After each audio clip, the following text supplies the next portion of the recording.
happening. Chaos. I love it. Everything. Yeah. The world's crazy. Center of the storm. Oh I think the world's back at war today again, like officially, right? I don't think that agreement with Iran lasted at all. Which one? I think there was bombings today in Lebanon, and I think there's bombings today in American bases. I try to not pay attention, dude. I really do. Yeah. I try to distract myself with science stuff and space.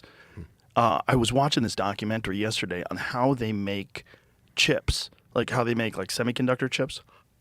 Dude, this fucking machine that they use. I'm going to send you this, Jamie, because it's bananas. It's like one of the most complex machines in the world.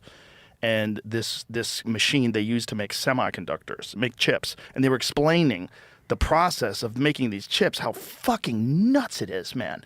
The amount of atoms that are stacked on and like the way they do it to make these like super complex high-end chips. There's people out there, Tony, that are doing things way different than us. Okay? Yeah, We're out like there talking about sucking dicks and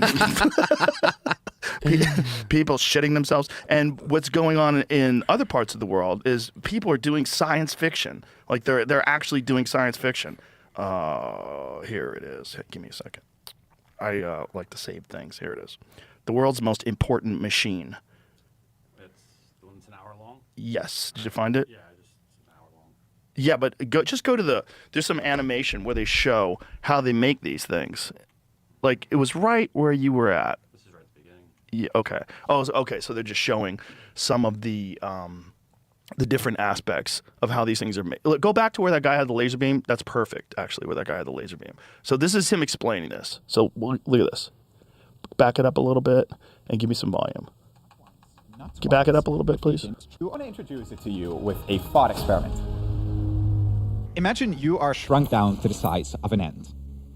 And you're given a laser that's strong enough to melt through metal like butter. Next, a tiny droplet of molten tin, roughly the size of a white blood cell, is shot out in front of you around 250 kilometers per hour. And your task is to hit this not once, not twice, but 3 times in a row in 20 microseconds with your little laser. Well, that is exactly what this machine does. It hits one tiny tin droplet 3 times in a row, heating each one up to over 220,000 Kelvin. That's roughly 40 times hotter than the surface of the sun. And it doesn't just hit one droplet. It hits 50,000 droplets every single second. How often do you miss a laser shot? We don't miss them. What? You do 150,000 laser shots a second and you don't miss one. Exactly. The same machine also contains mirrors that might just be the smoothest objects in the universe. If you scale one up to the size of the Earth, then the largest bump would be no thicker than a playing card. What on top the of that, fuck? it is able to overlay one layer of a chip perfectly on top of another and never be off by more than 5 atoms. And this is all happening while parts of the machine whip around at accelerations of over 20 Gs. For 30 years, almost everyone thought that actually building this machine was impossible. And yet, it exists. There is only one company in the world that can make it. So what is this company? And what is this impossible machine they've built? This video is... That's it. Wow. Yeah. What are they doing with that?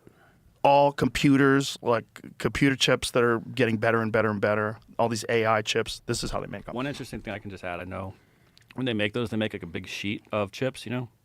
Like there'll be like 30 or 50 on them. They'll test each one, and the ones that are the best, like test out like 1 out of 100. The ones that are like closest to 100 become like the i9 chip. And if it's like 85 out of 100, it becomes like the i7 chip. So they all come off the same sheet. So it's like the best ones become the best chips. They sell them for the most money.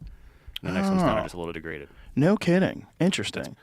So there was that issue with that Samsung chip factory, and it was about they weren't getting the results that they wanted. So it's probably they were getting more of the shitty chips and not enough of the perfect chips. Yeah, they want really high-end chips, and they're really, you can really smoke. hard We to have make. a fan in here, dude. Sweet. Yeah. I mean, imagine if everybody died, and it was just us in this room, and there was like 3 well, it'd be more than that. We'd have to have more people. Otherwise, we're going to fuck up the gene pool. We're all going to look like the English royals. We probably need a few thousand people. We need a few thousand people, like regular people, like you and I that don't know shit about how these things work. Yeah. How much time would we need if we repopulated the earth with what we know? Basically, you're starting out like a half-assed prepper, you know, like someone who's on an episode of Lost. You know, like one of those plane crash people trying to figure out how to survive out there. You're fucked. Oh, yeah. You're not inventing that. How long is it going to take? Infinity. And how many people have to pave the way? This is the thing. For every one of these people that makes an invention like this, you're making this on the back of thousands and thousands and thousands of fucking super geniuses that have figured out each and every step of the way that can lead you to thinking, is this possible that we could do this next? You know, they all build on each other. So you need all these guys, and hopefully they don't get any pussy, because otherwise they're going to get distracted. Yeah. You know, I bet if one of them gets a hot wife, like one of their patents kicks, and they start making bank, and then all of a sudden he shows up for work in a Ferrari, and next thing you know, he's got a hot wife. Everybody's like, oh my God. Yeah. Civilization just went back 100, 200 years. We're going to lose Tim. Yeah. Tim's taking Adderall, coding 18 hours a day, trying to figure out how to get us to Mars. Actually, that's a bad point, because Elon clearly gets pussy and doesn't seem to be affecting him at all. I think Elon's different. He's definitely different. Yeah. I think some people are different. It's fascinating how many people want to find flaws in what he's doing instead of just looking at this like, wow, this is an extraordinary time to be alive. But it's because of this narrative that people have. One of them, the big one, is this U.S. aid is killing people narrative, that people have died because of U.S. aid. And then a bunch of people have given examples of how them cutting the funding has led to the end of certain people's lives, like when they were in hospitals that didn't have any funding. And there's a lot of that you could point to say, right, if they had the money, they would have had the funding and they would have had that equipment in place, or maybe they wouldn't have. But here's the other thing. That's not discounting the fact that a lot of that money is fraud. Yeah. A lot of it. Like, it's not a little amount. And the idea that you should let it go on because it's going to save lives and there's a bunch of people that are stealing money. Okay, I see that argument. But why are we sending them money in the first place? Like, did we do something to them? Do we owe them money? No? Right. Okay, we're just being nice? Are you sure we're just being nice? Is there anybody profiting off of us being nice? Because usually just being nice for no reason and just giving tax money away for no reason, I don't think they do that. I don't think that's real. I used to think that was real. I used to think that charity was real. And now I look at it, I go, oh, no. This is a giant scam that's wrapped up in virtue. It's wrapped up in a nice, cozy blanket of being kind and compassionate and virtuous and doing good things for people all around the world. I think a lot of people get involved in those things because that's what they think. We're going to do good things around the world. They're good people. I really believe that. And then they find out how it really works. And then they get stuck in that system, and then they're making their way up their, air quotes, corporate ladder to the point where some of them are making $1 million a year. And you're like, what is this? Yeah. What is this? This is a business. This isn't really charity. Most of the money is going to your employees and your overhead. And why do you have such a big building? You're like, what are you doing? Right. How come you're not just funneling the money to these people? Exactly. Like the LA Fire Aid. Yeah. Great example. Spencer Pratt told me, what number did he say of nonprofits got that money? So over $100 million gets raised. I don't know the exact total.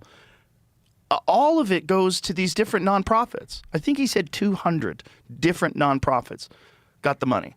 Yeah. So, and then what happens to that? Well, they just pay their employees. They pay overhead. They pay their rent on fucking nice office on wherever they live. Mm-hmm. Fuck, man. It's so disheartening because so that's what all that stuff is.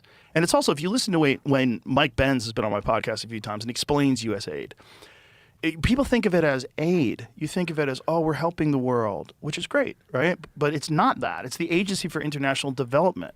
And it involves funding rap bands overseas that are the subversive rap bands that are supposed to excite people to take over the government. There's like a bunch of like weird shit. It funds rebels. It funds newspapers. And what was he talking about? Like there was a lot of it like funding rap music. Like, this is crazy. People have long said that rap music, even though, listen, you love hip-hop. I know you just got back from Kanye West. I'm a huge hip-hop fan. We got to talk about that at some point. We definitely do. I love hip-hop. But there's some people that believe that gangsta rap in particular, when it came about in the 1980s, was a part of the push to popularize it and produce it, was a part of the government, some faction of the government, some intelligence agencies wanting to create more crime, wanting to fill more private prisons, wanting to erode the fabric of society so they could push for more laws to keep you safer. This is like one of the most tinfoil hat conspiracies. But people are pointing out that right now is like one of the rare times where no rap music is on the charts. Yeah. And they're saying, well, how does this coincide with U.S. aid? Was USAID like actively promoting rap music? Was that one of the reasons why rap music was so popular?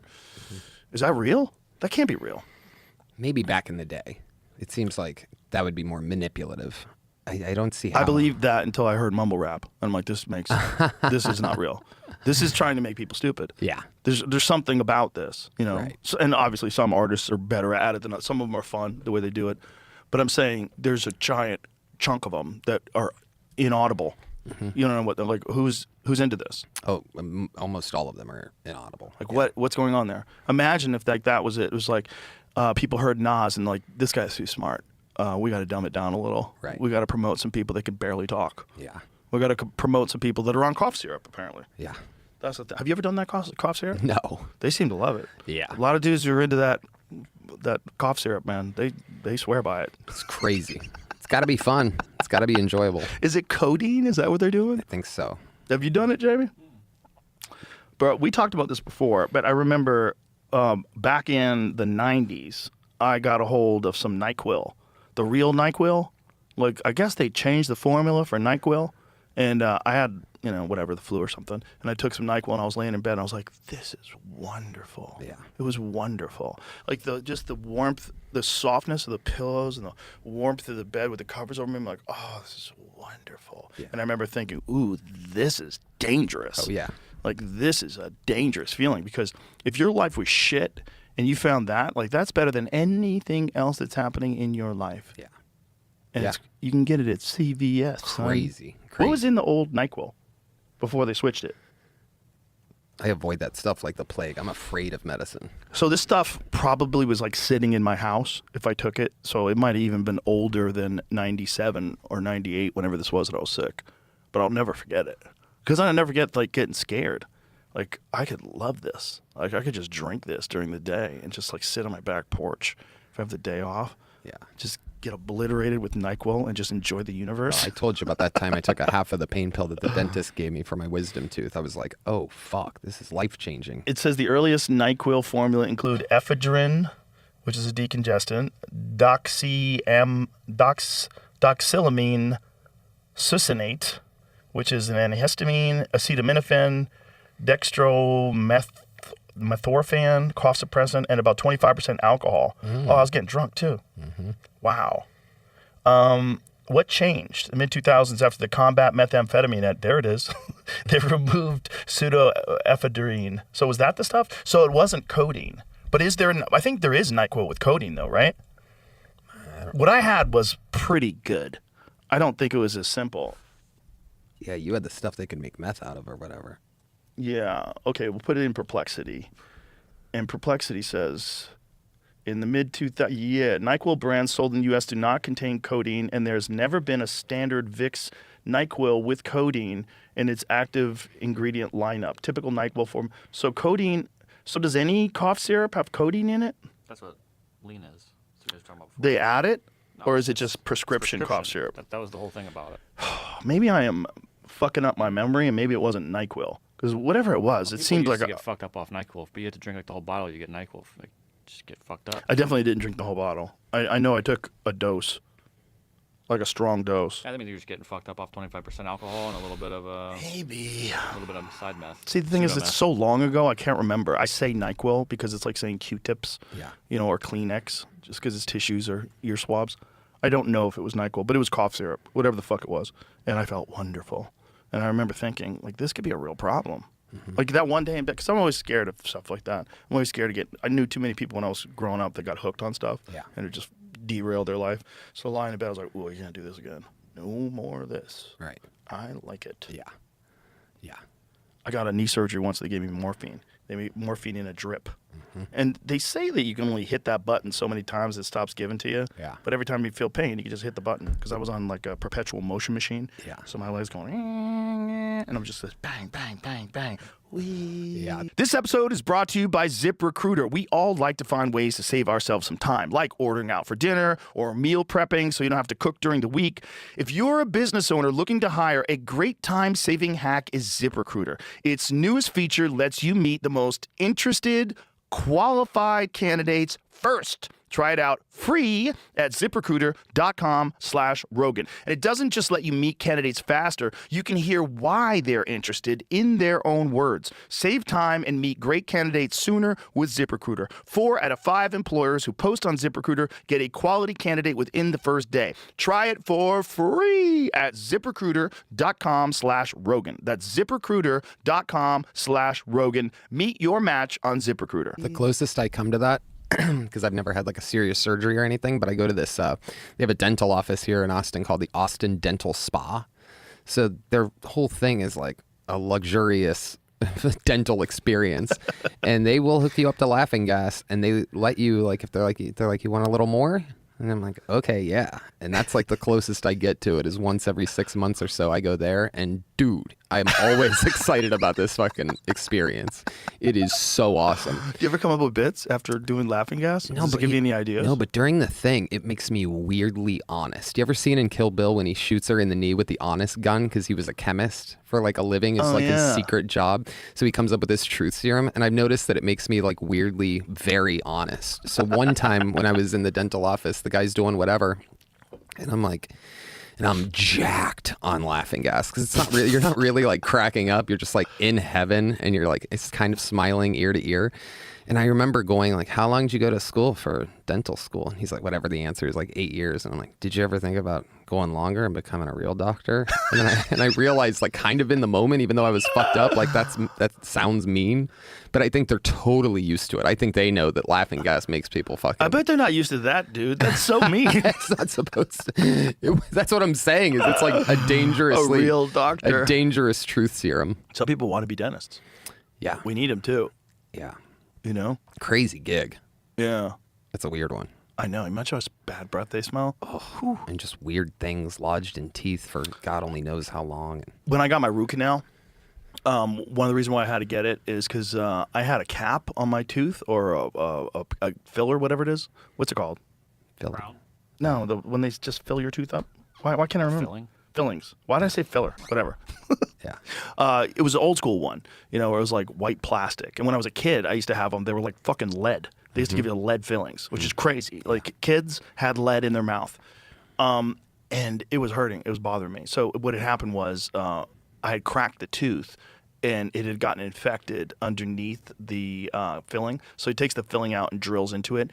And the smell that came out of my mouth, it was pus. All this pus came out, and this fucking horrific smell. I was like, oh my God, is that coming out of my mouth? Yeah. He's like, oh, that's normal. It's decay. It's Right. like, you know, Just- there's an infection under here. We're going to treat it. You're going to be fine. Yeah. Piece of elk from 7 years ago. This is a long time ago. It was before I was hunting, I think.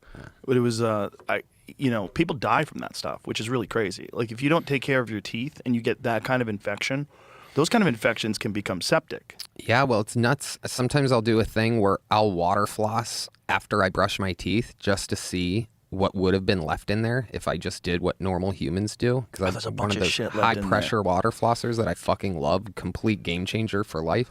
And it's insane what will jet out of there, what gets stuck deep in between the teeth and everything. And, you know, I think I would, for the most part, I do it before I brush. But every once in a while, I'll be like, I wonder if there's anything left in there, you know? Yeah, you have to floss. Yeah. You're going to get a bunch of shit stuck in there.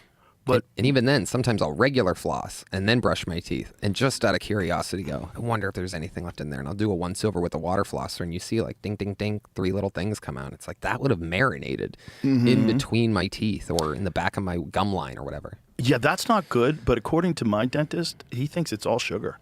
He thinks if you go back and you look at like when people started developing serious cavities, people have always had abscesses and broken teeth, and there's always been like dental problems that haunted people, because back in the day, man, they just pull the tooth out and then who knows what kind of infection you still have in there, and they don't treat it.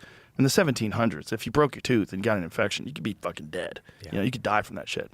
But he was saying that the amount of cavities like steeply increased when people started putting sugar in everything, and then kids started drinking sugary sodas and eating sugary candy, and that stuff gets stuck in your teeth. He's like, I think that's the cause of it. Yeah. And probably high fructose corn syrup's probably just as bad or if not worse than actual sugar. That stuff's not good for your body, that's for sure. Your body doesn't like it. Someone explained to me what's the difference in the absorption of high fructose corn syrup versus natural cane sugar. I completely forget how they explained it, but they were basically saying that there's some issues with how the body breaks it down. Well, when you drink a soda, just think about that. Where in nature do you get 20 grams of sugar just in liquid form, and you just pump it down? Glug, glug, glug, glug, glug, glug, glug. Yeah. Ah, refreshing. Crazy. My buddy that I went to school with just flew in from Hawaii, which is where he's lived for like 20 years. He's like a wilderness guy. Climbs trees and cuts down his own pineapples and coconuts and stuff all the time. He's got a great life. And he checked a bag this trip just a few days ago, and he brought it to the mothership because that's where we met up. And he surprised me with this checked bag that was like had the moldings built in and everything, and had 4 coconuts and 2 white Hawaiian pineapples, I think they're called, which like run like $65 each or something in the U.S. Like it's impossible to get. And according to him, I don't know. He's a real hippy dippy type. Is that the dude that you brought to the mothership? Yeah, Anthony. Yeah, your friend from high school. Yep, which is crazy. Yeah, he's the man. He's just a real dude. It's crazy when you know people for that long. Yeah. And so this dude is just living in Hawaii, living his best life. And I mean, holy shit, these fucking pineapple. He's like, dude, you're going to love this pineapple. He just kept going on about it. I'm like, all right, okay. Sure enough, holy fucking shit, man. It's nature can deliver you a sugar dose. Because he was saying that white Hawaiian pineapples have higher sugar but much lower acidity than what we're used to. So it makes a whole different, and since obviously it's natural sugar and this and that, it just makes a whole different type of fucking fruit. It's crazy. Sounds good. Wild how we have to go other places to get unbelievable shit. Well, of course, Hawaii. Yeah. Hawaii really should be its own country. Yeah. I love Hawaii. I'm glad they're protected by the United States. People are cool as fuck. It should be its own country. It's 5 hours by plane. Yeah. I mean, come on, man. Yeah. White pineapples, primarily known as sugarloaf or white jade pineapples. Highly prized, rare variety grown in Hawaii. Unlike standard yellow, they feature creamy white flesh, practically no acidity, and a completely edible core. It was great. And fucking, he climbs a goddamn tree like a little fucking monkey boy. Normal little white dude. How did he wind up in Hawaii? He's a real free spirit. He always was. I think he just went out there, visited, and stayed. He's the kind of guy that just gets a one-way ticket places and figures it out as he goes. He's in Youngstown right now. That shows you how adventurous and crazy he is. He's like, I'm going to spend a week and a half there. I'm like, a week and a half in Youngstown. Why is he doing that? Visit family and friends, he said. Is there a good hotel to stay at in Youngstown? No. And I even had to look this up recently because I'm like, I'm not staying at the crazy hotel that I stayed at last time I was there. So I'm like, best hotel in Youngstown. And the funniest thing is the actual closest option was in Pennsylvania, like 50 minutes away. Truly. Wow. I mean, there's one like DoubleTree downtown, but it's in an area of absolute chaos. I mean, just death wish. Do you ever go back there and go, I can't believe I grew up here? Always, 100% of the time. I got a feeling for it immediately when I went to LA and I didn't hear police sirens anymore. Like, as often, at least. You know what I mean? Isn't that funny? Like LA with LA's crime. That's what I always thought. I'm like, oh, this is going to be crazy. I've heard these Tupac songs. Like, this is going to be nuts. And it was, See, that was USAID. So peaceful. Yeah, exactly. So peaceful. In Youngstown, at least when I was growing up there, you could hear a police siren or an ambulance siren almost at any point of the day. God. My buddy sent me a shirt recently, too. Another one, buddy, that has the stats on it of us being the murder capital. I think it was 90, 91, and 96 per capita. Not the biggest population, but per capita, it was the most dangerous place you could be. When I was in those most developmental years when a kid shouldn't be having his head next to the window. Yeah, there it is. I got that shirt. Wow. 4-time defending champion, murder capital of America. Wow. Yep. In 01, 02, that puts me as a sophomore and junior in high school. And 95, 97, I'm 11, 12. And you're being raised by your mom. Yeah. On the craziest fucking area of the whole goddamn thing. The most dilapidated part of the north side of Youngstown. Wow. Yeah. I can't believe it. That's why, like, every part of my fucking story, I'm like, this is so goddamn weird. So weird. It is when you think about it, right? You really stop and think about it. It doesn't seem real. 60 years ago, this Ohio city was named Crime Town, USA. Yep. Crime Town. 75 bombings. Yep. Oh, this was the mob days. Yep. So it used to be a mob-run town, right? Totally. They were called Bomb Town? Yeah, it was a Youngstown tune-up is a car bomb. Look at this. 75 bombings, 11 killings in a decade, and no one seems to care. They were so nuts in Youngstown that somebody tried to kill the actual prosecutor, the actual DA. Oh, isn't that normal? Don't they always try to do that? Well, it's kind of the stupidest, craziest thing you could do, because then the entire FBI comes down on you. It's a little short-sighted to go, we're going to kill the main cop of this city and not think that anything's going to happen from that. Well, we beat the game. We beat the main cop. Imagine trying to be an intelligent businessman and also a mob leader. Imagine like playing things out in advance, but also you're a mob leader. There was a lot of that going on, and I got to see quite a bit of it. Like there were, let's put it this way, mall developers in Youngstown and things like that. And I got to see firsthand, very young, that they were communicating with politicians at lunchtime and stuff, because I was working at this little Italian restaurant at the time, right out of high school. And they were having these quiet meetups in the corner of a quiet Italian restaurant. And you would see these huge moguls, I won't name any names, but big business people in Youngstown meeting with the local this and that and congressman. I got to meet that congressman and that congressman because they're there meeting with these super duper rich people. And I'm like, I wonder what the correlation is there. Bro, back then when there was no cell phones, and they had to bug people. They had to literally bug businesses to get information. Like they were all doing something. Oh yeah. You couldn't be involved in any big time business if you weren't down with the Teamsters, if you weren't down with the longshoremen. Yep. You had to we gotta work this out, Bobby. Yeah. We're businessmen. That's how you did the business. Give a little money to their campaign, not a little, but a bit. And then you can get your stuff passed and make life easier down the road. Dude, I had friends that had no-show jobs. Wow. Yeah. Yeah. I had a friend of mine that had a no-show job in New York at the Javits Center. The Javits Center is like a big convention center. He had a union no-show job. Wow. So he was a mob guy. Yeah. And they just gave him money. I only just get saw a free that check on The Sopranos. They had those that's real, dude. no-show construction jobs. They're sitting there with their portable fans. Yeah, no, that's real, dude. That is a real thing. Yeah. They get a certain amount of jobs. Like they would make agreements. Like the union would make an agreement. We get a certain amount of these jobs. There's like, it's crazy. There's really 100 jobs, but we want 130. Youngstown was a haven for organized crime, related corruption, was ingrained into the fabric of its society. A 2000 publication, New Republic, listed a chief of police, the outgoing prosecutor, the sheriff, the county engineer, members of the local police force, a city law director, several defense attorneys, politicians, judges, and a former assistant U.S. attorney as controlled by the mob. So if they have that, if they found that for sure, imagine how many others there are. Right. That's everybody. That's everybody. The prosecutor, the sheriff, the county engineer, the police force, city law director, defense attorney. Imagine not being down with the mob. Yeah. Like, do you want to stay alive? Yeah. Like, do you want to work in this business? Right. And this is a city, I think we looked it up the other day, actually. I think it only has 25,000 white people. So knowing that black people tend to not be in the Italian mob, just going off of 25,000, and that's current. I don't know what it was back in the day, but the point is like, it's not a big city. It's not. I think 50, 60,000, half or less white. So there's Tony. Yeah. There's little Tony watching pro wrestling. Oh, yeah. Pro wrestling. And even then, I was obsessed with Goodfellas and A Bronx Tale and A Godfather, because it's like, it's just what you're taught is humanity. Like, that's life. Yeah. So getting out of that and going to L.A. and thinking it was going to be it's going to be crazy, gangs and stuff, and it's just quiet. Granted, I started in Burbank, which is a fucking television studio, essentially, but...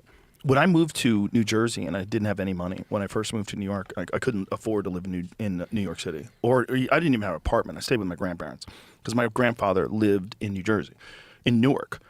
And he bought a house there in, I think it was like the 1940s. And they did a thing called blockbusting. Do you know what blockbusting is? They would go door to door and they would say, black people are moving to the neighborhood, you got to sell now. And everybody sold. It used to be an entirely Italian neighborhood. And he was like, I like black people, get the fuck out of here. And he kept his house. But it was like one of very few families that stayed. And then the black people moved out. And then they started getting like different people, Spanish-speaking people, like Dominicans and a bunch of other. And that's how it was when I stayed with them. So this is like... 91? Yeah, I was 3 years into comedy, so it's probably 91. And while I was living with him, the next door neighbor's house got broken into by the cops. The DEA smashed down his door. The dude had an Audi parked in the driveway. He was selling crack, like right next door to my grandpa. Wow. The whole neighborhood was just nuts, dude. Like he would get really nervous when I would leave. Like I would leave to go play pool somewhere, and he'd be like, "Be careful." Like it was fucking sketchy. Yeah. But it didn't used to be. Like when he first moved there, it was just an all-Italian neighborhood. Yep. Real estate people, even back then, like what a dirty thing to do. Mm-hmm. Scare people into moving. That's probably the first project of USAID. That's probably Yeah. Yeah. they probably got real estate people to destroy neighborhoods. There's something to it. I don't know the correlation of Italian neighborhoods being taken over, not taken over, but whatever, by black people. Like mob-run cities like Youngstown, like Chicago, like Detroit. It's an interesting anomaly. I wonder if there's any correlation between the things. Well, most of the Italians that came in the early 20th century were very poor. They were all coming over here for labor jobs and things along those lines. And, when they started doing better, they started moving out and moving into the suburbs and moving into, more gentrified areas.